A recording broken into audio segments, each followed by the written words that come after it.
Hi everyone, you're with me, Michael Teoh, the founder and CEO of Thriving Talent, co-author of The Potential Matrix. Now, today is a Sunday, and one of the things that I love doing is actually investing my time working with entrepreneurs, understanding their businesses, learning from them, and sharing best practices and ideas that I've encountered from working with SMEs, SMIs, Fortune 500 companies to hopefully create a better world through the synergy that we entrepreneurs can create. And today, joining me all the way from Romania, I'm particularly excited for Alexandra Nicorici. Did I get your name right?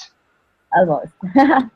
There you go. Well, perhaps, Alexandra, this is your opportunity. Introduce yourself, and then that is something that for me to learn as well. How can I pronounce your name better? And tell us about the startup that you're currently working on. If you allow me, I'm going to start with a little story. So my name is Alexandra Nicorici. I Okay, know got many it. people pronounce that. It's fine. And many people tell me it's Nicorici. No, it's not Italian. I started this journey having lived in Malaysia for 2 years and having worked for this company that was very similar to Google. And I left from there with the idea that I want to have my own startup. And I only managed to, this was 3 years ago, and I only managed to get something working, let's say, about less than a year ago. And my company is called Data Startup, and is what we like to call it is an educational professional platform. What does this mean? Is there are three things that we do.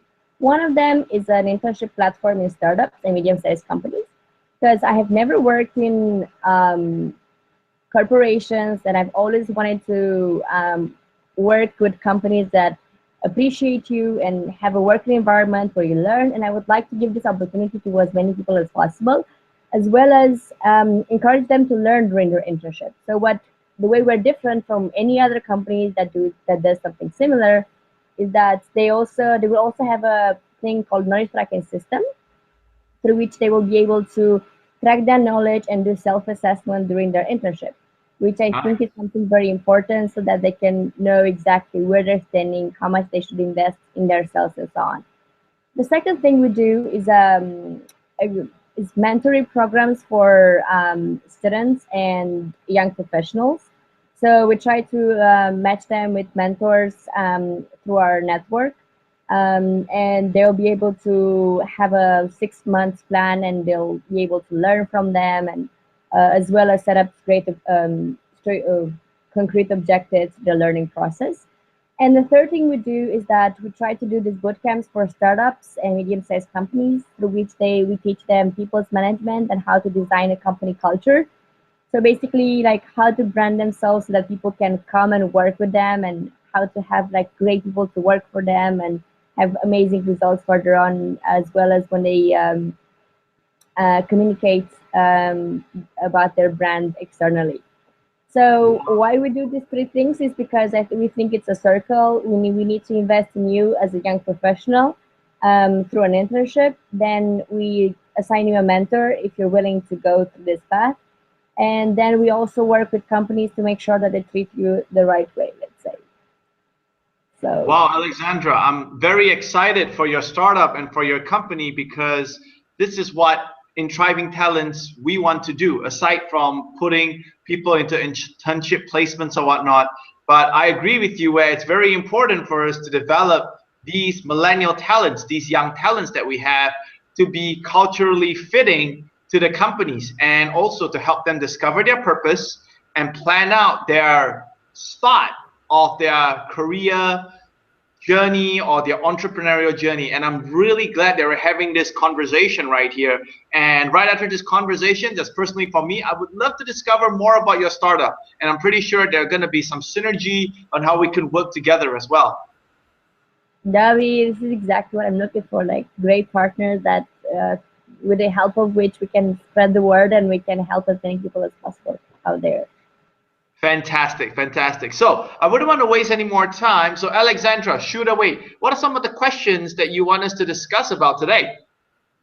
One of the things I would like to ask you about is maybe first of all, how do you do conflict management within your team, and how do you make sure that you have the right people next to you to move on? That's it. All right.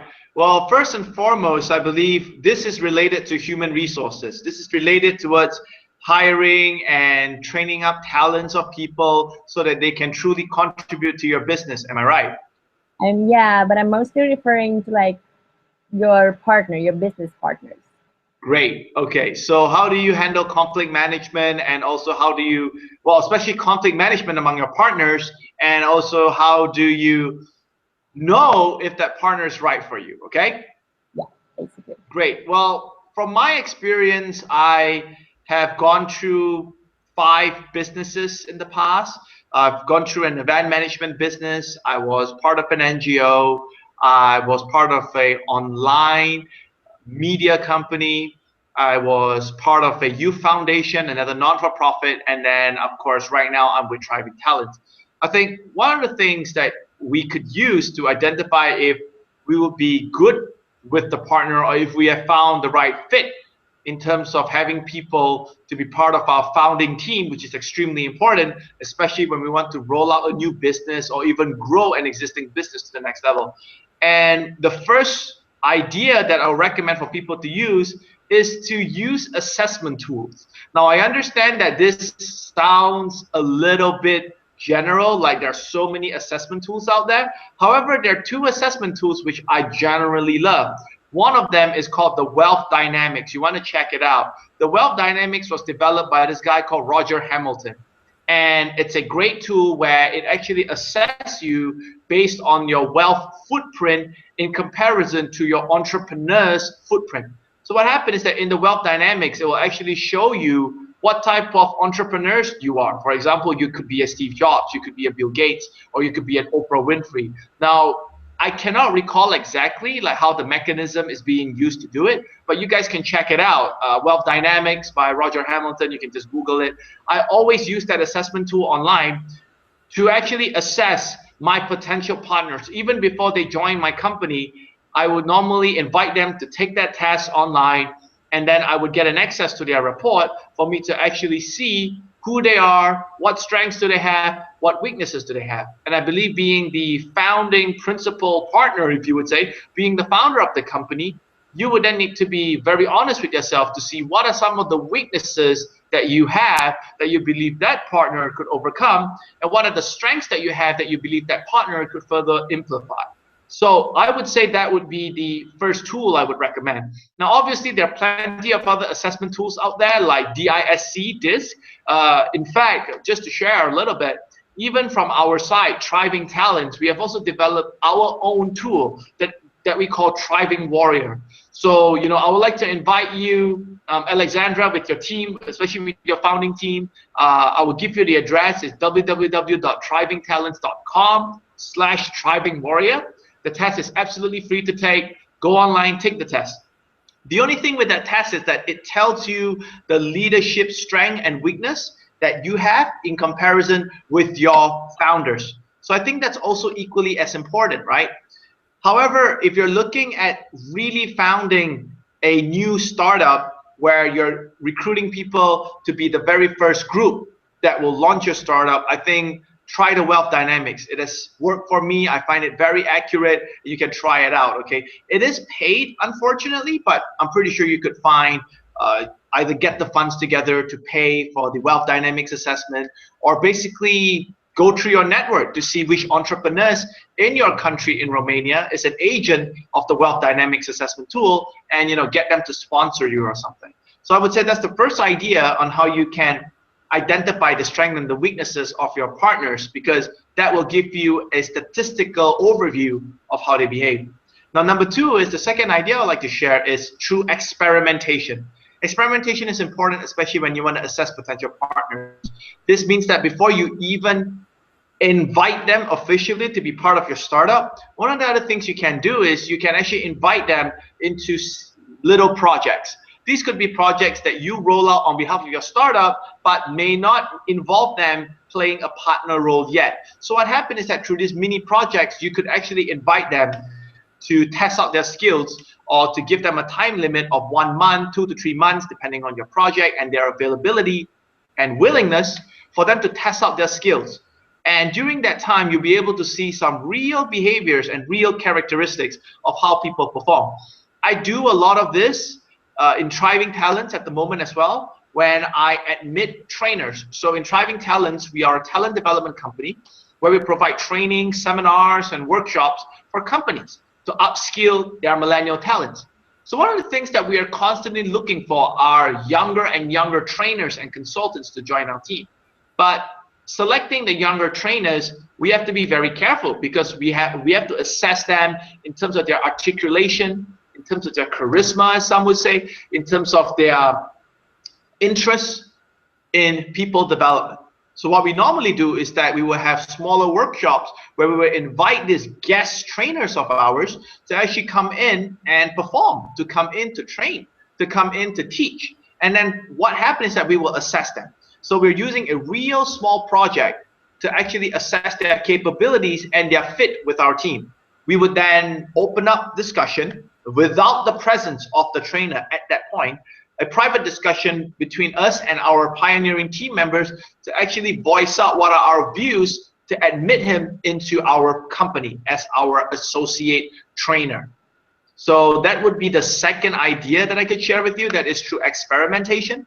The third idea I'd like to share with you would be to follow your gut feeling. I know that that sounds really general and everybody could say that, but oftentimes you would know when you meet someone, if you have a good feeling about them, and if you meet them a couple of more times and you find that they can be honest with you, most of the time, you know, in terms of gut feel, it does give you some indication whether that person could be your partner or not. So it is very interesting. It is very powerful. Then again, if you really want to be 100% sure, rely on your gut feel and then do an assessment test to get some statistical overview of who they are. And secondly is do those mini projects. Do those mini tasks that will allow you to actually gauge their capabilities. And you mentioned about how do we prevent conflict. Let's talk about preventing conflict first. I know you asked about resolving conflict, but if we talk about resolving conflict, that's like us thinking that conflict has happened. But if I may, with your permission, I'd like to share some suggestions on how you could prevent conflict from my experience of having run 5 startups before. And I think the first way of how you can prevent conflict is that you need to be open.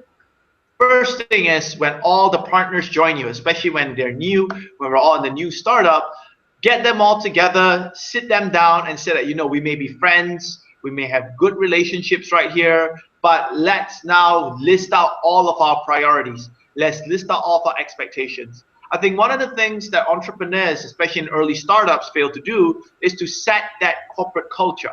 And the corporate culture here is that whenever you have new people in the group, you basically welcome them and you set this precedence. You set this term that for that specific moment, I'm gonna get back to this for a moment, but for that specific moment, even though it's a 1-hour meeting, it's a 1-hour meeting, you need to share that precedent, that term with them, that everyone is going to be open, everyone is going to be transparent, everyone is going to be honest to actually list down their priorities.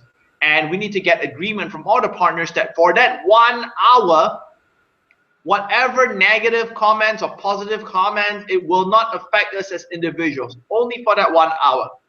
And then at the end of that 1 hour, we would normally do what we call a team huddle to actually get all the partners together, crack some jokes, you know, laugh it all. If you have a glass of wine, drink some wine. If you have some food, consume some food. And then that would then help them reset their mind to be ready for the actual workday. Now, why do I say, as again, I shared with you that I would get back to this point a moment ago. I'm getting back to this point now. That is, why do we need to let them know that we need to be extremely honest and transparent for that 1 hour? Why not make it for an entire, well, the entire existence of the business? Why not, right?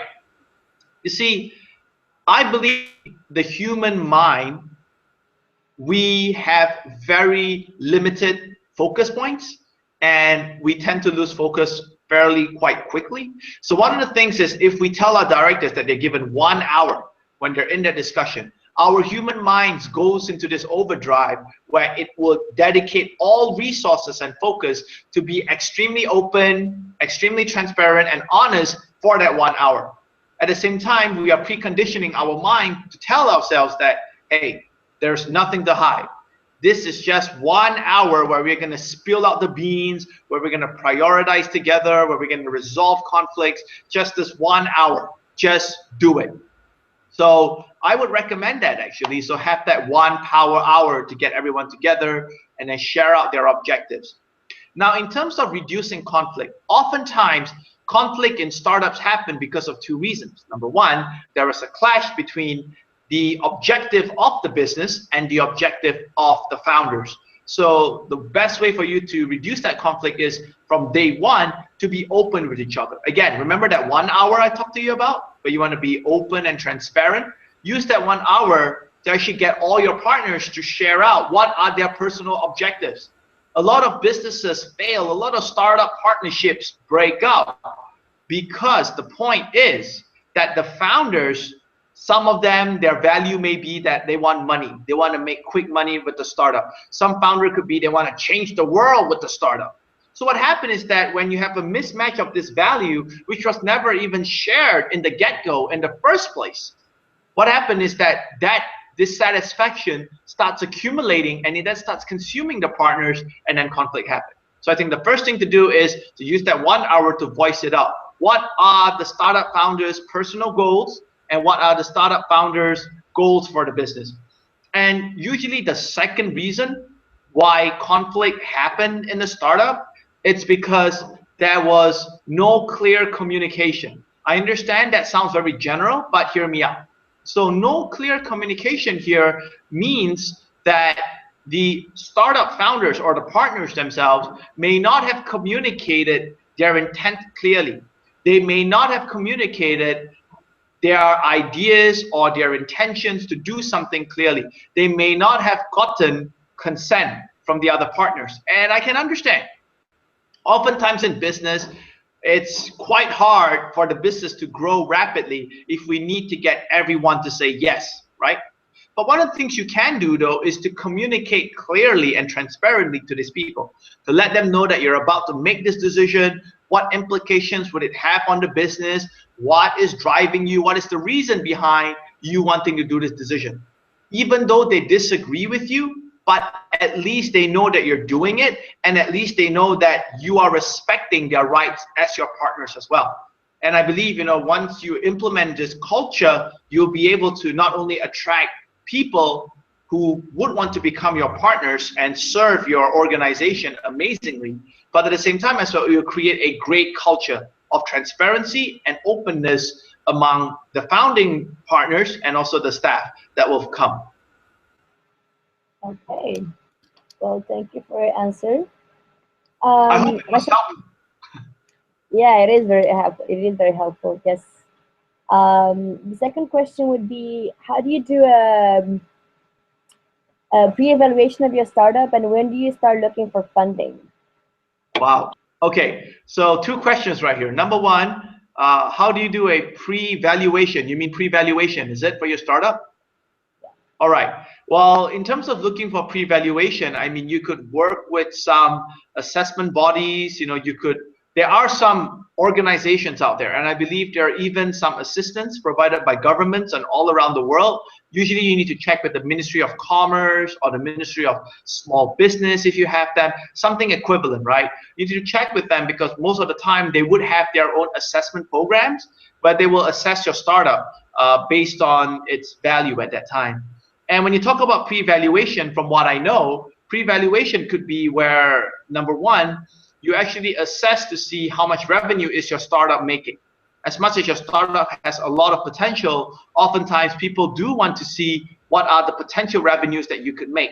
And sometimes for you to discover the potential revenue, it could be talking to other competitors of yours in the industry that you're in who have been around for much longer time than you are, and then understanding how are they charging their clients, understanding what are their revenues like.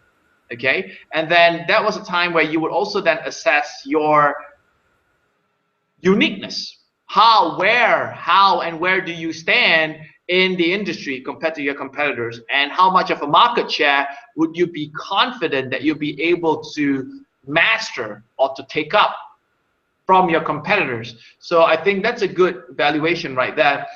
Number two would be for pre-valuation as well. I think it's also very important for you to speak to your clients as well and your customers to understand like how much would they pay for your products, in a sense where if they're already buying your product, it's good now to ask them if you have extended services, if you have more products or services to sell to them, would they pay for those products and services, and how much would they pay, and how long do they think that they'll be using your products or your services? How long do they think your company will actually eventually sustain itself and grow?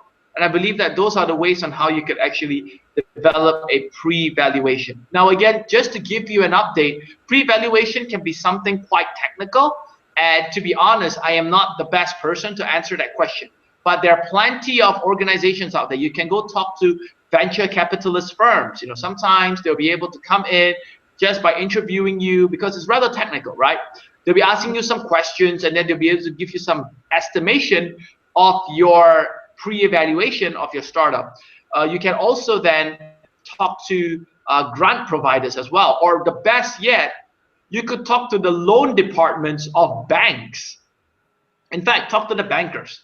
You know, go to networking events, befriend a loan officer, someone who issues out loan, share with him, provide him with all the information about the performance of your business right now, and then ask for his kind feedback. How much does he think that your business is worth? Because oftentimes, a lot of people do not know, loan officers and banks will be able to give you a valuation because they have been doing this for so long. When SMEs, large businesses, they've been asking for loans from the bank, and the bank will need to assess their feasibility and also then make a valuation before they could release the amount of money for them to loan to them. So I think that's pretty powerful right there. And the second question, I think, Alexandra, correct me if I'm wrong, you were asking about, is it where to get funding or when to get funding? When do you start thinking about funding? When do you start thinking about funding? Well, Getting investors and so on. Well, personally, for me, I believe you start looking for funding when you feel that your current resources are stretched. But oftentimes in a startup world, you cannot hope for that to happen, because if your resources are stretched, if you are wearing yourself off, it means that you have not planned for your startup properly. So I cannot advocate that. But what I'm here to share is sometimes when you need to plan some milestones. You need to have some milestones. For example, if you were to look for funding, you need to have some milestones where in the next 5 years, you're supposed to achieve, let's say, 300,000 active users. You know that once you have achieved 300,000 active users, that's the time where you could actually now seek for funding. So I think this is the best part, is when you sit down with your founders, ask them, you know, right now you're operating, I assume, with a few staff, you are still a startup, which is great. But as your costs start to escalate because you hire more people, you're expanding to more markets, you need to spend more on advertising and marketing dollars, try to make an estimation in your planning. Try to make an estimation of 1 to 2 years, 3 years, 4 years, 5 years. And then what happened is that then upon meeting certain milestones, you would then be able to give more valid reasons to your core founding team, to your partners, that you need to raise funding. So I believe, you know, do that planning. Plan it from the advertising and marketing needs that your company needs, the talent that you need to recruit in order to bring the business to the next level, any expansion of your products or your services, and also the development. Here it is, the development of yourself and your partners. I believe that when entrepreneurs, especially in startups, they get too busy, they tend to forget that the self-development of the founders is equally as important. Because I believe in order for founders to have that vision moving forward, or to have that possibility, that imagination to grow their business to the next level, we need to be exposed to new knowledge. We need to reinvest ourselves to go for training. We need to reinvest ourselves to go to networking events, either locally or internationally, to get to know people and to get to know mentors who will be able to assist us. So I think these are just a few criteria that you need to plan out during your company or your founding partners retreat, I would say, or even meeting. And once they meet the milestones, that would give you some indication that it's time to raise funding. Okay. Third question. Um, how do you choose your mentors, or where do you look for your mentors? Sure. Okay. Well, I believe there are two types of mentors that I've personally come across in my life. The first type of mentor is what I call the technical mentor. Now, the technical mentor is someone whom you know is a superstar in your industry. Oftentimes, this mentor could possibly even be your competitor. Now, having said that, though, from my personal experience, because we are Gen Y, millennials, young entrepreneurs, oftentimes, even when we speak with mentors who are industry veterans, they have had a great track record. They are, like I said, superstar in the industry. Oftentimes, they'll be more than willing to help you because they could see how when they first started, they struggled through, and they had their mentors as well. So they would be more happy to help you. They'll be more open to help you. Now, this technical mentors, I call it technical because these are mentors who are in the same industry like you, who could actually provide perspectives, opinions, and recommendations of ideas which are related to your business because you are in a similar industry like you. Now, I understand I mentioned a few seconds ago that these mentors could be competitors, but also you could also find mentors within your own industry who are not your competitors. This could be vendors. This could be one of your anchor clients, your anchor customers who have actually given you business for so long. They could be your mentor as well because guess what? They would also know your industry as well as you do. They may have interacted with your competitors before, and they may have learned from their experiences working with your competitors, and they'll be able to share their ideas with you on how you could elevate your business to the next level. So for technical mentors, how do you look for them? Sometimes it's as easy as going for networking events or attending industry-wide associations. That's something that I normally do. So in the talent development industry, in the training industry, I would normally go to associations to actually look for other trainers. And then once you have developed a good rapport, a good trust with that person, then invite them in as your technical mentor, right? So the first thing is called technical mentor. The second type of mentor I would share would be I call moral support mentor. Now, moral support mentor tend to appear to be more inspiring and motivating to you. They are basically like your cheerleader. So what happened is that these are the mentors that you could actually learn to be inspired by them. They share with you their stories. They give you that motivational boost. These are the mentors that are very important to us because for once, we're giving ourselves a break where we're not meeting a mentor who's talking about the survivability or the expansion of our business, but right now we're meeting a mentor who's talking about our growth as an entrepreneur and as an individual. And I believe, for this motivational mentor, you could actually also look out for them in networking events. In fact, one of the things I do is that I invest a lot of time reading books, following entrepreneurs like Sir Richard Branson, Elon Musk online to actually understand their ideas that they share. And then I admittedly tell myself that they are my mentors, even though I do not know them. They're not physically in front of me, but I would precondition my mind to respect their ideas that they share through their articles, through their podcasts, through their video interviews, like what we're doing right now, to actually learn their points. So I would say those would be the two ways on how I would look for mentors for my business. Okay. Well, thank you. Uh, and the last question for you today would Sure. be: how do you scale your startup as an when you're not still in early stage? How do you scale your startup? Is that your question? Yeah, like as an early stage startup, like what do you do to like make sure All you're right. growing? From my personal experience, how do you scale your startup at an early stage? Well, here is the danger that a lot of startup entrepreneurs may have gone through. That is, they started the business and business is doing well at its size that it is right now. And entrepreneurs tend to get very comfortable. They tend to get complacent. And sometimes when you talk about scaling your startup, the moment you mention about scaling, it means that you must be prepared mentally and physically sometimes, to actually devote more resources. Mentally, in a sense where you need to prepare yourself, there will be increase in costs. There will be more headcounts. There will be time where you need to spend more advertising dollars on marketing, on promotions. There may be times where you need to fly abroad. You need to go abroad, go internationally to get new clients and customers in foreign markets. So this means that there will be more money coming out from the initial budget of the day when you started your startup. So I think mentally we need to be prepared for that. We need to be prepared that if we're going to scale our startup, we have to know that there's a possibility where expenditures will increase, right? Number two, I'm talked about physicality. Physicality here means that if you want to scale your startup, know this.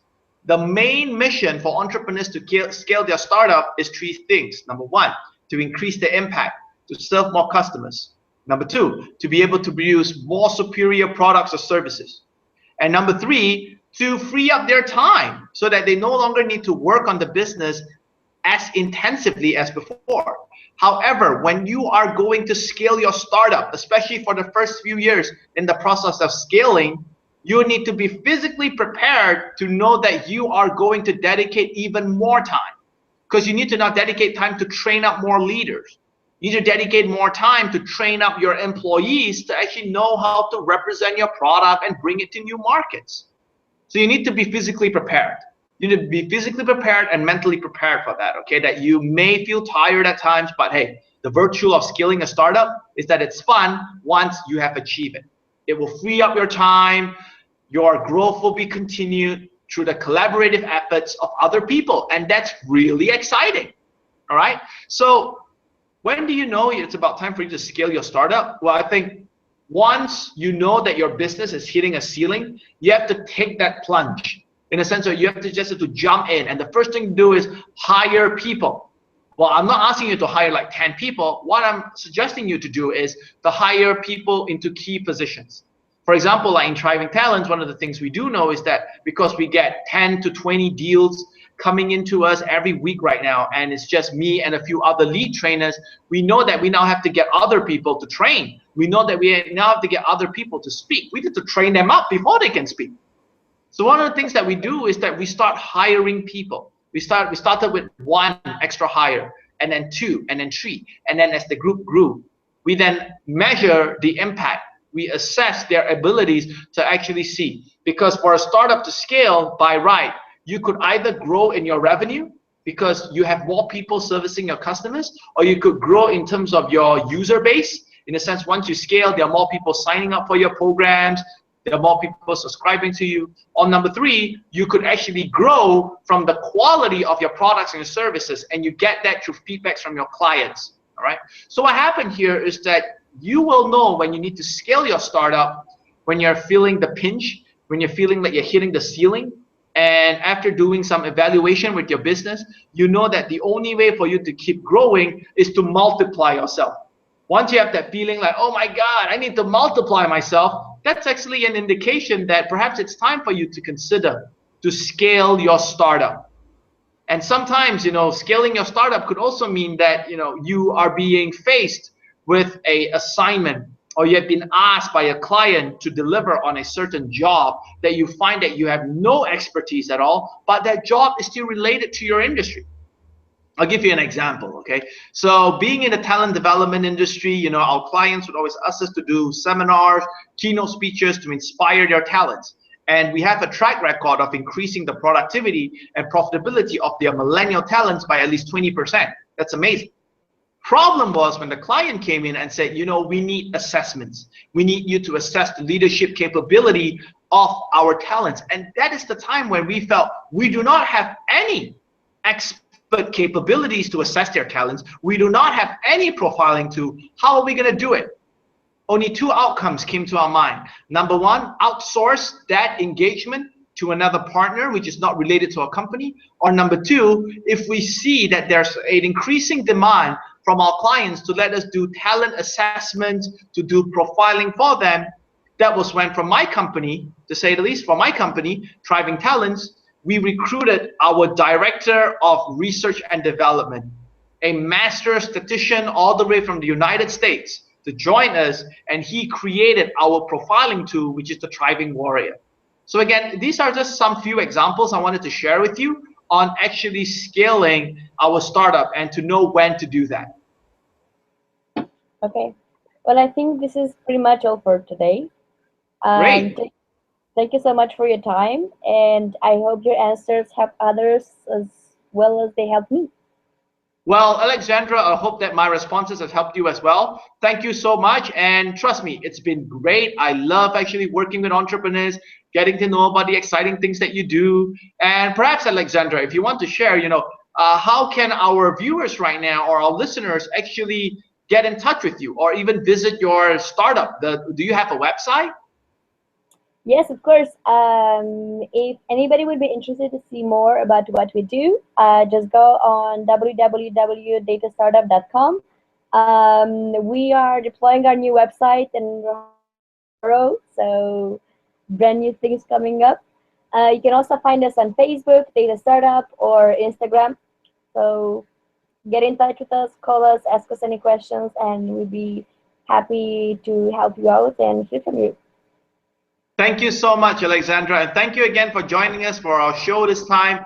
And to all the entrepreneurs, executives, and hungry people out there, well, hungry because you're passionate and driven, good luck with all your business. This is Michael Teoh here from Thriving Talent, the co-author of PotentialMatrix.com. Cheers, everyone, and have a great day. See you, Alexandra. Bye. Bye.